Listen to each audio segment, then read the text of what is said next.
Un saludo nuevamente. El día de hoy voy a tratar de hablar de lo que está pasando en nuestro país a raíz de las elecciones que tuvieron lugar hace 6 días, el domingo pasado, que era 6 de junio.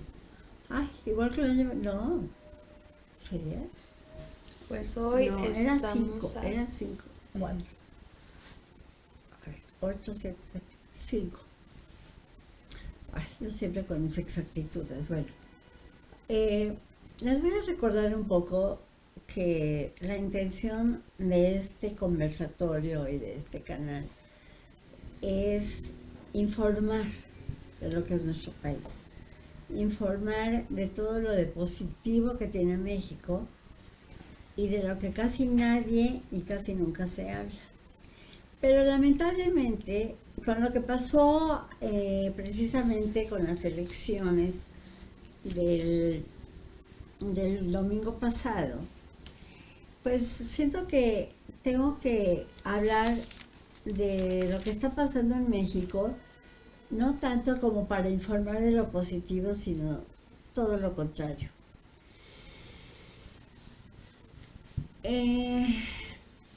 Cuando oímos a los periodistas, a los analistas y a los especialistas en temas como de las elecciones, como de partidos políticos, etcétera, se limitan, yo lo llamo así, a dar cifras y a dar datos.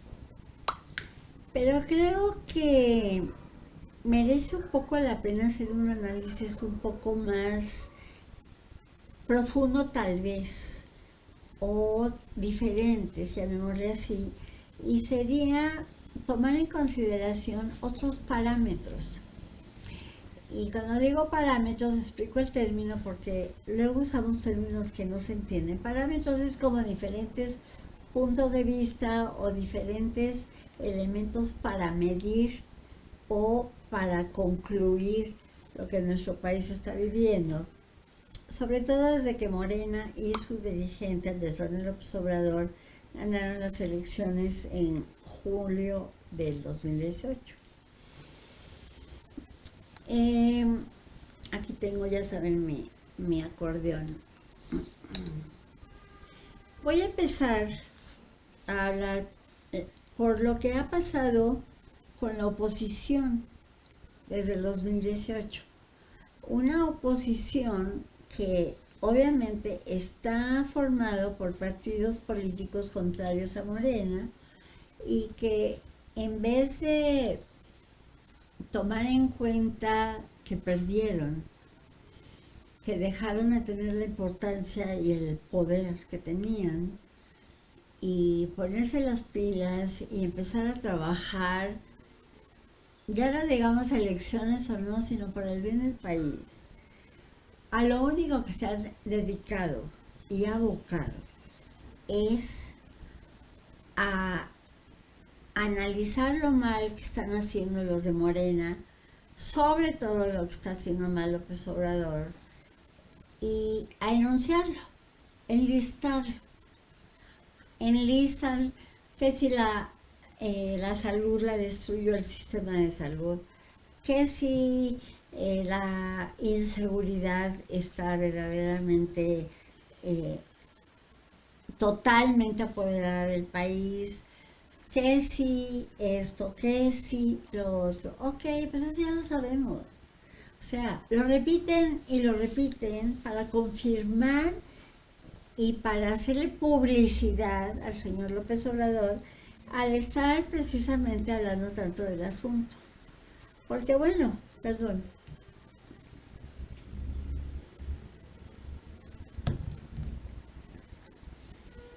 Sí, efectivamente, y lamentablemente, desde que López Obrador ganó las elecciones, como que parece que su intención era destruir lo existente. No analizarlo y mejorar lo que estaba mal, sino destruir. Y el argumento que siempre ha utilizado al respecto es obviamente que iba a utilizar como parámetro la corrupción. Y entonces el objetivo de la 4T era disminuir o reducir la pobreza de la mayoría de los mexicanos de menores recursos y digamos más frágiles, y lo iba a hacer, como digo, como un remedio mágico, acabando con la corrupción. Con la corrupción que además la iba a barrer, así literalmente, barrendero, de arriba para abajo.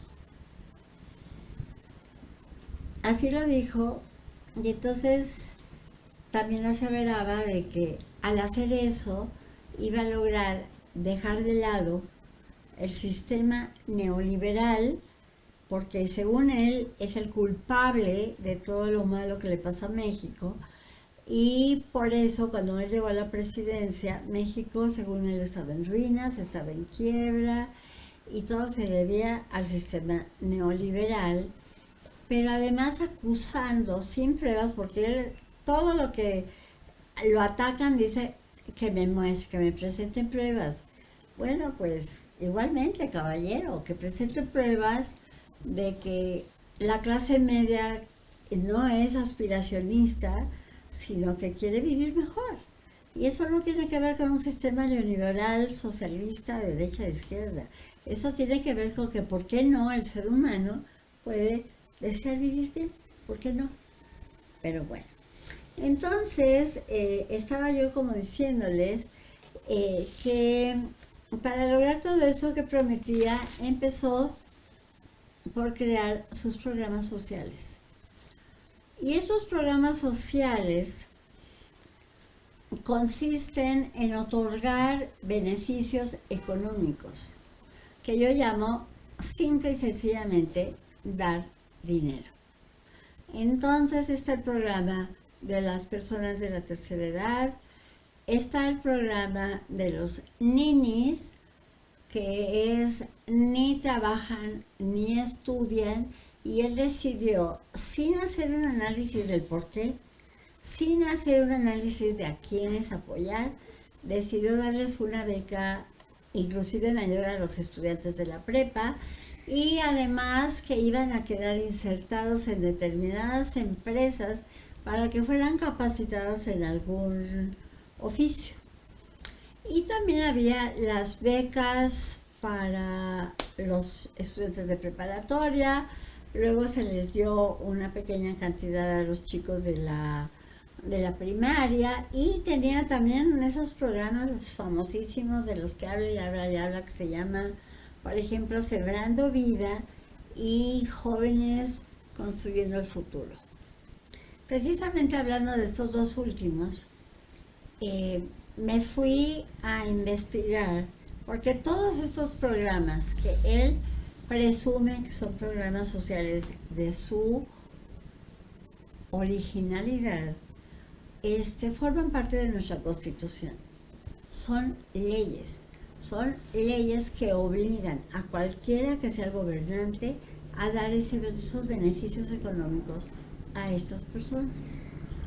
Y entonces llegué a la conclusión también de que el señor López Obrador, que de acuerdo a las encuestas suben y bajan sobre su popularidad, pero nunca ha bajado, creo que de 50, es una popularidad que no es una popularidad ganada, es una popularidad comprada. Él ha comprado ser popular a través de estos programas, porque la gran mayoría de las personas que se benefician, sobre todo en la tercera edad, que no quiero dar cifras porque no quise averiguar de cifras, pero hay un gran número de personas como yo, de la tercera edad, y que sienten, porque así se han preocupado por hacerlo creer, tanto por él como por Morena, que es algo que él nos está dando sacándolo de su bolsillo. Y entonces hasta se habla, oye, ¿ya hablaste lo del López Obrador? Ya te dieron la credencial del bienestar de López Obrador. No es dinero de López Obrador. Además de que está en la Constitución, el dinero es recursos públicos. ¿Y de dónde vienen? No vienen del bolsillo de él. Vienen de los impuestos que las personas que él tanto critica pagan por trabajar.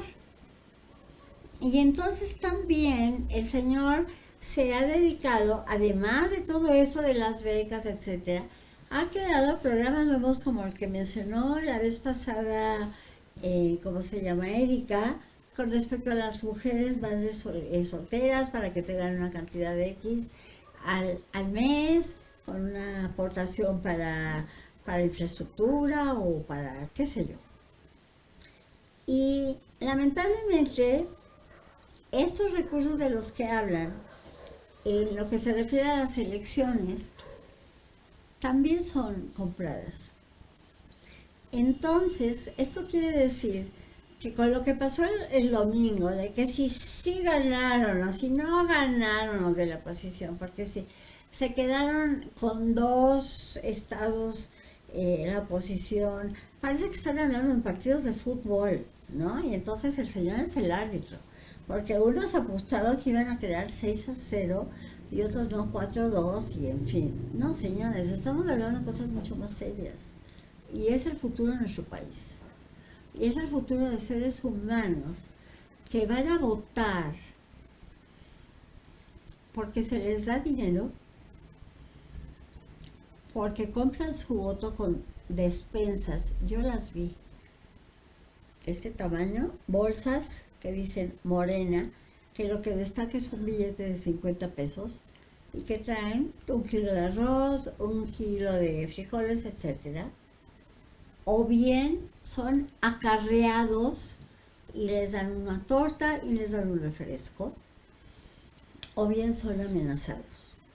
Porque también vi videos donde Morena, con sus llamados servidores de la nación, que están en sus chalequitos becho cafés, y que se dedicaron a amedrentar, sobre todo a la gente de la tercera edad, acercándosele diciendo que si les fueran a la credencial para sacarles una copia, la credencial del elector, o para quedarse con ella, para forzarlos a votar, porque eran amenazados. Si usted no vota por Morena, va a dejar de percibir el beneficio de la famosa credencial del bienestar. Entonces, a mí no me venga Morena a decir que ganaron y que ya al principio del sexenio era 0 estados con Morena y ahora ya hay 22.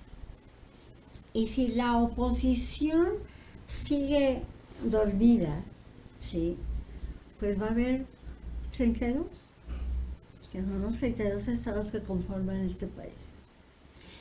Casualmente me encontré un artículo, ya saben que yo siempre cito las fuentes de lo que hablo, y entonces déjenme encontrarlo.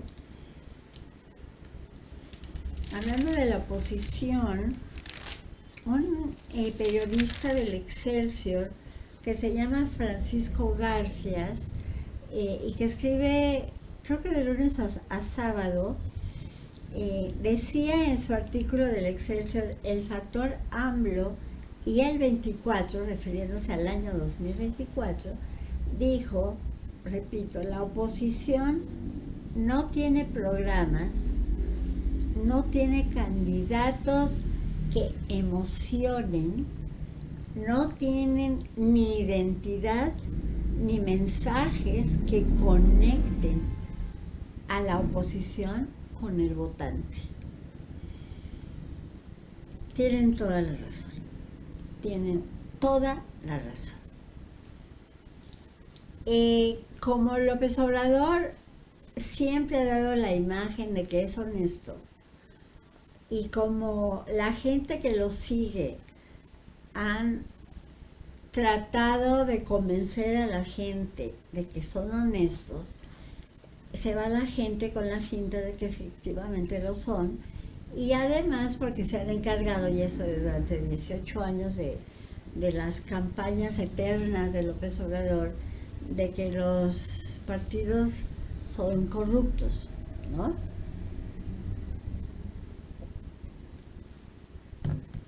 Y entonces podemos decir que la oposición, que supuestamente para la gran parte de la población es corrupta, porque inclusive cuando hablan del PRI, hablan de la marca, pues dicen, yo no me voy a ir con la oposición. Voy a hacer un comentario al margen que me recuerda, porque también me llegó un artículo interesantísimo, no tengo el nombre, de la persona que lo escribe hablando del PRI. Todo el mundo habla mal del PRI. El PRI, es más, se considera, y así se habla, de que la marca del PRI es la corrupción. Lo más interesante de todo, creo que los tres gobernadores tres o cuatro gobernadores que ganaron las elecciones del domingo vienen del PRI. Estuvieron en el PRI 30 años, 32 años, y se incorporaron, como lo llaman, chapulines, a Morena hace 2 años, hace 3 años. Pero yéndonos todavía más lejos, díganme de uno de los que están ahorita en el gobierno, con puestos directivos, que no vengan del PRI. Y entonces no es solamente venir del PRI, porque como lo dije una vez, el PRI es un ente abstracto que está formado de personas. La gran mayoría de las personas que tuvieron éxito dentro del PRI y que establecieron las reglas del juego eran gente efectivamente poco honesta. Y eran gente que ambicionaban el poder también para enriquecerse. Esos, incluyendo al observador, son los que están ahora en Morena. Todos ellos. Entonces, ¿qué pasa?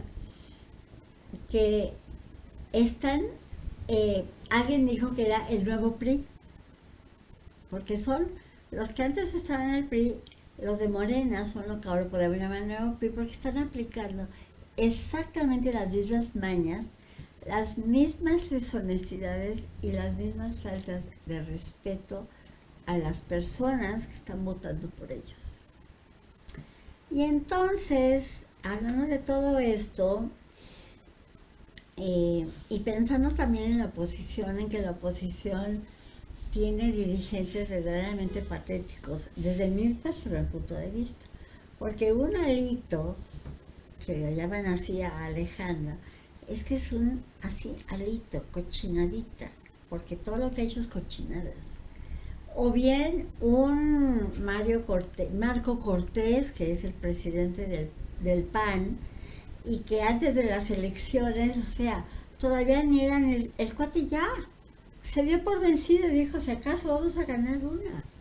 Entonces, caray, ¿qué hacer? ¿No? Entonces ustedes me están oyendo y me van a decir, ay, Weisberg, todo eso que estás diciendo ya lo oímos. Así que la pregunta es qué se puede hacer, porque como dice el dicho, de lengua me como un taco. Y yo puedo seguir hablando y echándome tacos de lengua. Entonces, aunque suene terrible lo que yo voy a decir, creo que la única manera de que podamos corregir lo que está pasando es jugar con las mismas cartas. Y cuando yo estoy hablando de jugar con las mismas cartas, estoy hablando primero de hacerles ver a la población de todo lo que tienen derecho por el mero hecho de ser mexicanos. Es decir, derecho a recursos económicos por la tercera edad, derecho a recursos económicos porque están estudiando la preparatoria, la primaria, proyectos que inventaron al final para que voten por ellos, porque todo se refiere al dinero, lamentablemente. Y entonces jugar primero esa carta de que la gente entienda de que ese dinero lo merecen por ser mexicanos. Es de los tantos actos que un gobierno debe hacer con los recursos públicos que se obtienen a través, repito, de los impuestos que se pagan por la gente que trabaja. Entonces, primero entender, hacerle llegar a la gente claramente de que lo merecen. Número 2, tenemos que hacerle entender a la gente que los empresarios no son Satanás.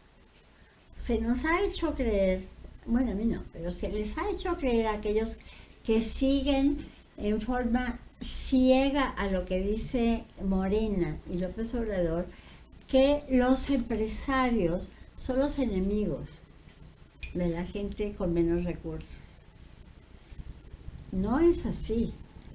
No es así. Para empezar, como lo dije ya en ocasiones anteriores, este país, antes de la pandemia, contaba con 6.400.000 empleos. Y de esos 6.400.000 empleos, solo el 2% es de empresas grandes. Y esas empresas grandes, que son el 2%, más las empresas transnacionales, que también creo que ya expliqué lo que es eso, y es que va más allá de las fronteras del país donde establecen su base, esas sí puede ser que sean satanes, que sean, como lo dijo una vez Erika, que no estuve de acuerdo, explotadoras, porque no sabemos cuánto les pagan, pero supongamos que efectivamente, pero quedan 5 y pico millones de empresas que dan el 84% de los empleos en México. Entonces, otra labor que creo que se debe hacer, y nos queda nada más un año, para convencer a la gente de que la pequeña y mediana empresa son empresarios que hacen un esfuerzo y que se soban el lomo cada mes para poder cubrir la nómina de esos empleados, como todos ustedes que reciben un sueldo y que tienen para llevarle a comer a su familia. No estoy hablando de que tengan que comer langosta todos los días, pero tampoco solo arroz y frijoles, porque voy a repetir lo que se dijo de lo que es la izquierda. La izquierda como ideología sostiene que el gobierno debe ser austero, no los gobernados, que ahora ya salió López Obrador con la pobreza guadalupana o algo así. Bueno, pues yo como no soy guadalupana, seguiré viviendo bien. Y con permiso yo tampoco. Con permiso, y ella tampoco. Pero entonces, dejémonos de pentontadas y entiendan que el patrón, que es clase media, que es una empresa mediana o pequeña, ya no digamos la de Dani, que lamentablemente ya no está, que como se acuerdan era una microempresa y tenía 2 personas. Y también ellos tenían que estar preocupados antes que nada de pagarles el sueldo. Porque aunque no lo crean, todos esos empresarios a los que López Obrador cree que son Bimbo, Carso y anexas, se preocupan antes que nada por pagar el sueldo de las personas que están trabajando para ellos. Entonces, que no me vengan con el cuento de que el monstruo de la empresa. No. Esa es otra cosa que tiene también que hacer la oposición para que el pueblo entienda que no necesariamente va a vivir mejor a costa de que el vecino se haga más pobre. Esa no es la realidad del mundo, de ningún país. Aunada que, bueno, volvamos al neoliberalismo, que yo acabo sin saber exactamente qué es, aunque López Obrador trató de ponerlo así facilito, de que la intención era de que la economía estuviera por debajo de la política. O sea, según él, el neoliberalismo es la economía y abajo la política. Y él quería la política por encima de la economía. Yo me pregunto, ¿y por qué no parejitos? Porque sin economía no comen, ni él. Porque con qué dinero le va a llegar para pagar la luz de su palacio virreinal, ¿no? Bueno, ni la paga, además. Entonces, ese es otro de los puntos que yo creo que servirían. Yo solo agregaría ahí que hay un podcaster que se llama Diego Rusarín, que me gustó mucho su definición de el neoliberalismo, y él decía que es el mal uso de la democracia para fines económicos. Y me gustó mucho cómo lo explicaba. A lo mejor ya te lo he de compartir ahí, Miriam, para que veamos un poco también desde una estructura, desde una persona con una capacidad de percepción y análisis más grande, más allá de, como diría el presidente, la política aquí y la economía abajo.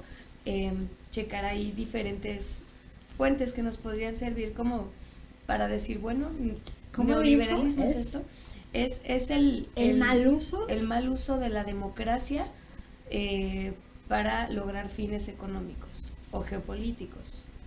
Eso no es lo mismo. Estamos generalizando que es el mal uso de la democracia. ¿Por qué mal uso? O sea, el neoliberalismo tiene que ver con razones económicas vinculadas a cuestiones de mercado. Yo no voy a dar clase de economía ni de mercado, tal vez lo haga la próxima. No, la próxima les voy a hablar de ¿cómo se llama? De las Américas. De la cumbre. La cumbre de las Américas que está teniendo lugar hoy y mañana, y de lo que voy a hablar de eso el lunes, porque nuestro HHH presidente dijo, no voy. Y él alega por qué. Yo sostengo que es porque es un collón. No sé si saben que es un collón ahorita, pero cuando yo era niña, un miedoso le decían es un collón. No es un collón, él no va por miedo. Primero, por miedo a enfrentarse directamente. Segundo, porque no se siente con la capacidad de estar a la altura de los demás mandatarios, pero ese es otro tema. Regreso. Independientemente del liberalismo, la oposición debe olvidarse de que lo único que le debe tener en cuenta es su partido y su chequera. Ya lo dije muchas veces. De lo que se trata es de una alianza, ya lo dijimos también, una coalición en donde se piense en un buen proyecto de gobierno para sacar adelante al país y personas que no tengan cola que le pisen, es decir, existimos personas decentes en este país, y así como habemos personas decentes sentadas platicando con ustedes, también hay personas decentes que pueden llegar a desear ser presidentes de la República. Entonces, un proyecto de nación, pero que además se le comunique a la gente en un idioma que entiendan. Porque los analistas ahora, por ejemplo, uno de los términos de moda, la narrativa es quién se qué. Yo le pregunté a Yolita, que es la persona que es mi colaboradora, si entiende lo que es narrativa. Pues no, nadie sabe lo que es narrativa. Ajá, pero usar el término narrativa. Los que entienden el término narrativa son precisamente los que aplican la narrativa. Y son los que de por sí no van a votar por Morena. Entonces pónganse las pilas. Uno tiene que entender que para convencer a fulanito, primero hay que hablarle de lo que le gusta a fulanito y en el idioma que lo entienda fulanito. Esa es otra de las partes con las que López Obrador logró también atraer a gente, que ya después ni lo oyen. Ahorita que estoy pensando, yo me pregunto de la gente que vota por él, ¿cuántos oyen la mañanera? ¿Cuántos saben lo que significa eso de Producto Interno Bruto? ¿Cuántos saben? Ni les interesa. Lo que les interesa es lo que prometió darles y ya, porque ni siquiera les interesa la inseguridad que hay, los retenes que ponen para impedir que periodistas lleguen, y si llegan los asesinan a diestra y siniestra. El país, les guste o no, como lo dijeron varios y ya los pusieron pintos y regados, Morena es el brazo político del crimen organizado, o el crimen organizado es el brazo criminal de Morena. Esa es la realidad. Este país es un narcoestado. Al que no le guste, que se sobe. Puntitas de ballet. Entonces, vuelvo al tema. Tener un proyecto que entiendan y que les prometan lo que sí van a cumplirles. Es decir, un proyecto de país que sea factible, que se lleve a cabo, que sea factible, que le haga ver a Dani de que va a poder seguir comprando el bolillo a 2 pesos y no a 2.50 dentro de una semana, por ejemplo, que le va a poder... Gasolina, Dios mío. La gasolina es un asunto que no acaba de entender el mexicano, pero que el precio de la gasolina no depende de nuestro gobierno. No importa quién esté en la silla presidencial. La gasolina se llama commodity en inglés y son productos que tienen precios internacionales. Así como la gasolina está el café, así como la gasolina está el azúcar. Hay una serie de productos que son productos que todo el mundo necesita y que tienen precios internacionales. Y es por eso, porque tienen precios internacionales, que está afectando tanto los precios de los productos en México y la inflación con una guerra en el otro lado del mundo, que es entre Rusia atacando y sigue tratando de invadir y no acaba de poder hacerlo con Ucrania. ¿Sí? Y ahorita que quiero que sepan, amigos, que antes de grabar en este momento, Miren y yo platicábamos un poco de que una cosa es lo que hace el presidente y otra muy diferente lo que nosotros como ciudadanos, como imaginemos en una empresa el jefe y el empleado, ¿no? Nosotros como ciudadanos no somos el empleado, somos los jefes de lo que los empleados administrativos públicos hacen. Entonces, pues yo sé que a veces puede ser muy complicado imaginar, contemplando que no todos tienen una carrera universitaria o que no todos estamos metidos ni en política, ni en filosofía, ni en economía. Es complicado imaginar proyectos que puedan resultar sustentables y favorables para la sociedad. Pero si llega un político y hace sus propuestas, tú nada más por verlo guapo vas a decir que sí. Claro que no. Entonces, ¿qué es lo que puede estar en las manos de los mexicanos o de los ciudadanos de cualquier parte del mundo para decir, yo quiero que pase esto, yo quiero que en mi comunidad exista tal cosa?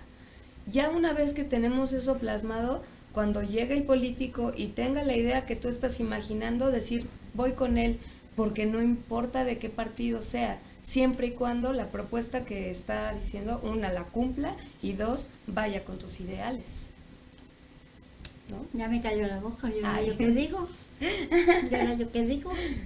Bueno, y esto lo digo, no, el alumno tiene que superar al maestro porque eso significa que está haciendo buen trabajo, y quiero decir que yo no podría decir estas cosas de no ser por lo que he aprendido de ti. Órale, así ¿viste que cómo me pulió el ego? le echo una flor de pues vez en concluyendo todo el rollo de Yaya, todo el rollo mío, es exactamente eso lo que iba a decir. Concluyendo, es indispensable. Voy a explicar la palabra indispensable porque luego no todos la entienden. Indispensable es que debe estar, es imposible que no esté. Es indispensable organizarnos como país, como pueblo, y los que consideremos que pueden dirigirnos hacia el buen camino, presenten un proyecto de gobierno inteligente y factible Factible quiere decir que se pueda llevar a cabo, que no es un sueño guajiro, ¿ok? Y pensar también en quienes pueden llegar al corazón de los mexicanos. Porque eso también lo dijo un periodista, lo acabo de decir. No emociona. López Obrador emociona. Es un hipócrita de porquería. Es un cínico de porquería. Pero cuando llega, ya ni saben lo que dice. Los emociona por lo que prometió hace 10 años y no está cumpliendo. Esa es la triste realidad.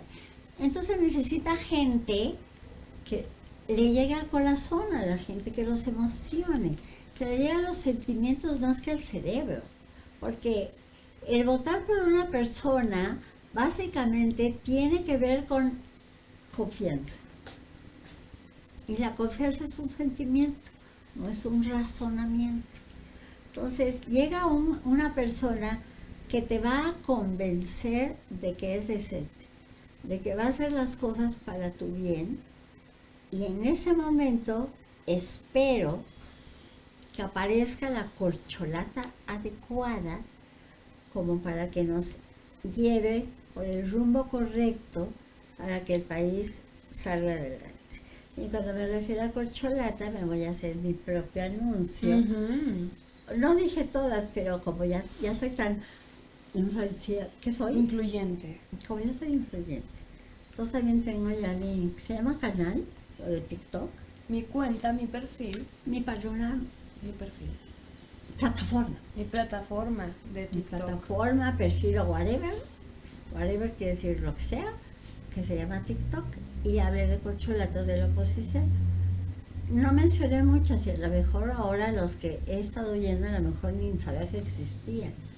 Pero lo importante es que haya representantes de la coalición y que se dejen de pentontadas de que, ay, no, porque es el de Movimiento Ciudadano. Y viste, en las elecciones no llegan al 2%. ¿Qué importa? Que sea de Movimiento Ciudadano y que parte del Congreso sea del PAN y que otra parte de los que sí son decentes del PRI, porque también sucede. Milagros hay. Entonces, unámonos, exijamos y propongámonos a hacer que dentro de 1 año y medio ya, 1 año y medio, se va el tiempo, va a haber elecciones.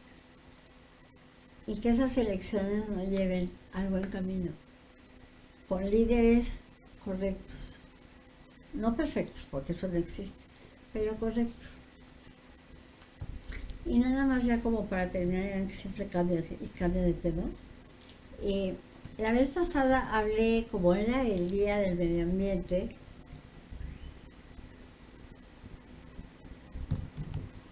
hablé de lo que se está haciendo en Israel y ya encontré el artículo. ¡Voilà!